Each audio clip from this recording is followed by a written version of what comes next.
Ayo boss, and welcome back to an evening with Chef.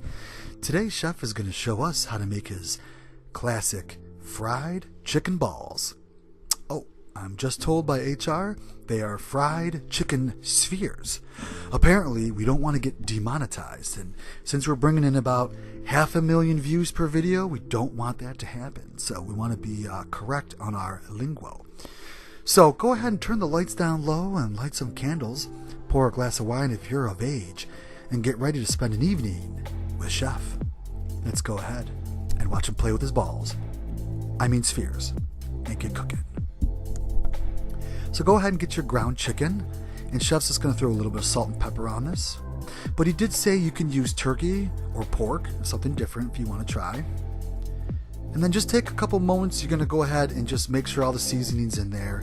Ground it all up. Make sure everything's put together there. Just play with your meat for a few minutes, Chef said.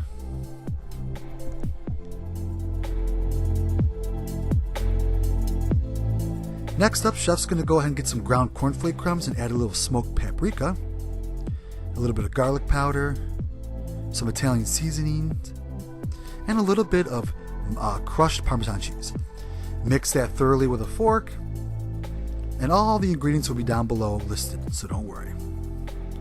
Chef also wanted to point out he's going to try Panko and Italian breadcrumbs as well. He wanted to kind of get the texture of all three, and he'll let you know what he liked the best when we get to the end.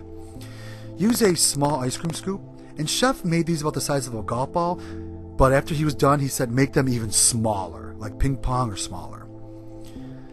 Flour these a little bit, dredge them thoroughly, and then move them to the egg afterwards. Make sure you get a good coat on, and then bring them to the breading. So these are going to be the cornflake crumbs. But Chef is going to do all three. If you want to spice things up, Chef said you can put a small piece of mozzarella cheese in there. He did use sharp cheddar and apologized for it later. But mozzarella has a higher heat tolerance, so throw a piece of mozzarella in there. Here's what they're going to really look like. You have your cornflake up front, you have your panko to the back left, and towards the back right, you have your Italian breadcrumbs. Chef said put these in the fridge for about 10 to 15 minutes while your oil heats up. The cornflake crumbs, the breadcrumbs, they're going to really adhere.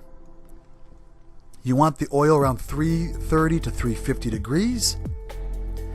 Once it's up to temperature, lightly lower the spheres into the oil and let them cook for several minutes or until they start to float. You don't want your oil too hot. You will cook the outsides faster than the insides. So keep it low, 330 or so. After several minutes, you're going to make sure they're drained and then move them to a cooling rack for rest for about 5 or so minutes. The middle will continue to cook if not fully done yet. So as you can see here, they will float. So give them several minutes to float and then take them out to cool. And then here we have another picture of the cornflake crumbs. We have the Italian breadcrumbs up front there. Give you a little view. While everything's getting ready and cooling, just get your dipping sauces. So Chef's going to go with a classic ranch. And then, of course, a little bit of ketchup.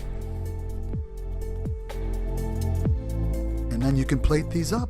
These can be either a dinner or they can be an appetizer, so it's your call. Chef said that he did like them all. He felt the panko might have been the best. The panko's in the very back, and then you have the Italian breadcrumbs, and then towards the front of the picture, you have the crushed up cornflakes. So give it a shot. Try all three. But they came out really well, and definitely something to do. But he did say make them smaller than a golf ball. They'll cook easier. Thanks for joining us, everyone, with this evening with Chef, and we'll see you next time.